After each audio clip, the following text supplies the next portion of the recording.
ఒక 3 సెకండ్లు.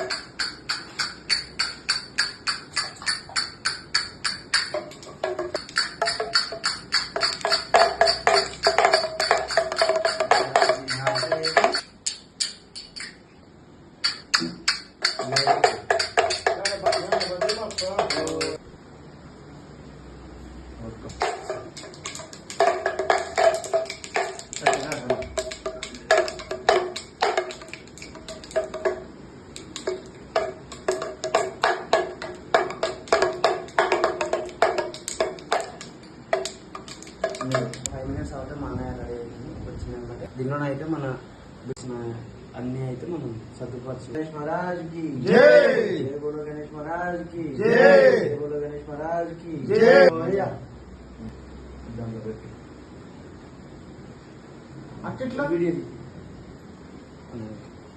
వీడియోస్ అన్ని లక్షలు పెట్టి పెద్ద పెద్ద విగ్రహాలు కొంటారు, తప్పలేదు, అది వాళ్ళ అభిమానము.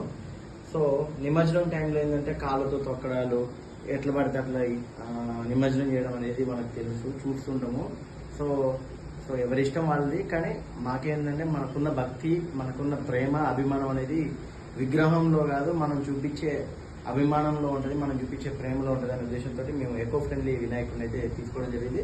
సో ఈ మట్టి వినాయకుడిని మనం బయటకు వెళ్ళి అక్కడ కూడా నిమజ్జనం చేయొచ్చు. కాకపోతే ఏంటంటే సో అక్కడ కూడా ఇష్టం ఉన్నట్టు కొంతమంది చేస్తున్నారు కాబట్టి సో మన ఇంట్లోనే ఎకో ఫ్రెండ్లీ వినాయకుని ఇలా వాటర్లో పూలు వేసుకొని, పసుపు, గంధం, కుంకుమ, అక్షంతలు వేసుకొని సో పూజ అయిపోయిన తర్వాత ఈ వినాయకుని మంచిగా ఒక పాట కూడా ఇచ్చారు వాళ్ళు. సో దీంట్లో నిమజ్జనం అయితే చేస్తున్నాం. సో జై బోలో గణేష్ మహారాజ్ కి జై బోలో, గణేష్ మహారాజ్ కి జై. సో గణపయ్య ఈ ఒక్కరోజే కాదు, సో నిరంతరం మనతోనే ఉంటాడు, ప్రతిక్షణం మనతోనే ఉంటాడు. సో మా ఆఫీస్ లో కూడా చుట్టూ వినాయకుడి విగ్రహాలే ఉంటాయి అనమాట, ఫొటోస్. సో ఇది సీడ్ అనమాట. వినాయకుడు ఇప్పుడు కరిగి తర్వాతకి మట్టి ద్వారా ఒక సీడ్ ఉంటుంది. సో సీడ్ ద్వారా మళ్ళీ ఒక మొక్కగా మళ్ళీ పుడుతుంది అనమాట. గణపతి బప్ప మోరియా, గణపతి బప్ప మోరియా, గణపతి బప్ప మోరియా. జై బోలో గణేష్ మహారాజ్ కి జై, జై బోలో గణేష్. పట్టుకో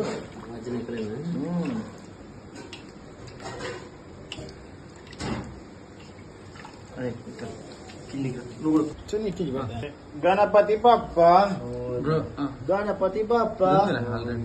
జై బోలో గణేష్ మహారాజ్ కి జై బోలో గణేష్ మహారాజ్ కి జై బోలో గణేష్ మహారాజ్ కి.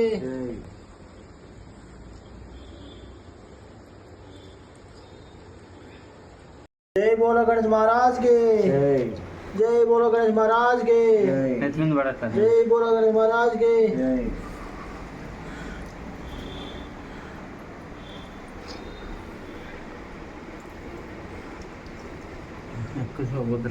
ఓకే, ఇంకొక యాంగిల్ తీసుకో నువ్వు. అరే మా మా యూట్యూబ్ లైవ్ లో చూసే వాళ్ళందరికీ ప్రశాంతంగా చూపిస్తూ కొడతారు ఇక.